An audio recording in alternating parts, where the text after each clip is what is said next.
Chapter 2. Urbicus condemns the Christians to death. A certain woman lived with an intemperate husband, she herself too having formerly been intemperate.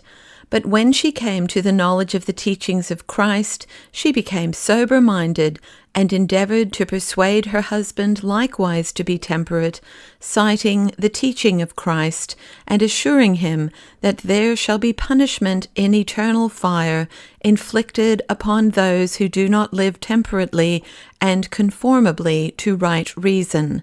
But he, continuing in the same excesses, alienated his wife from him by his actions.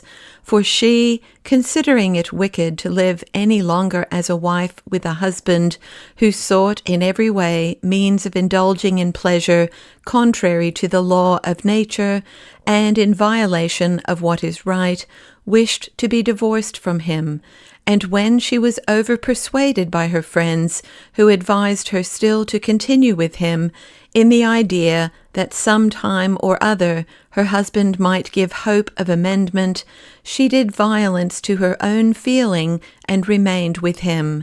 But when her husband had gone into Alexandria and was reported to be conducting himself worse than ever, she, that she might not, by continuing in matrimonial connection with him, and by sharing his table and his bed, become a partaker also in his wickednesses and impieties, gave him what you call a bill of divorce, and was separated from him.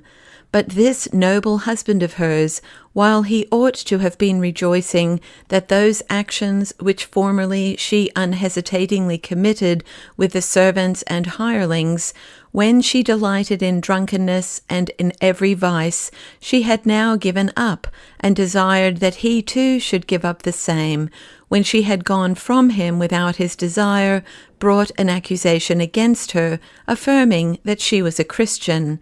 And she presented a paper to thee, the emperor, requesting that first she be permitted to arrange her affairs, and afterwards to make her defense against the accusation when her affairs were set in order. And this you granted. And her quondam husband, since he was now no longer able to prosecute her, directed his assaults against a man, Ptolemaeus, whom Urbicus punished, and who had been her teacher in the Christian doctrines. And this he did in the following way. He persuaded a centurion who had cast Ptolemaeus into prison, and who was friendly to himself, to take Ptolemaeus and interrogate him on this sole point, whether he were a Christian. And Ptolemaeus, being a lover of truth, and not of a deceitful or false disposition, when he confessed himself to be a Christian, was bound by the centurion, and for a long time punished in the prison. And at last, when the man came to Urbicus, he was asked this one question only, whether he was a Christian, and again, being conscious of his duty and the nobility of it through the teaching of Christ, he confessed his discipleship in the divine virtue.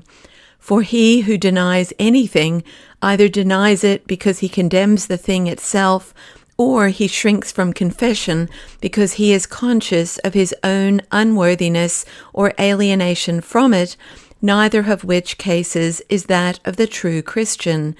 And when Urbicus ordered him to be led away to punishment, one Lucius, who was also himself a Christian, seeing the unreasonable judgment that had thus been given, said to Urbicus, "What is the ground of this judgment?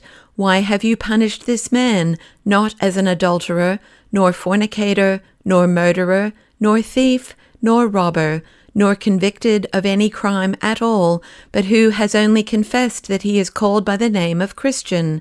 This judgment of yours, O Urbicus, does not become the Emperor Pius, nor the philosopher, the son of Caesar, nor the sacred Senate."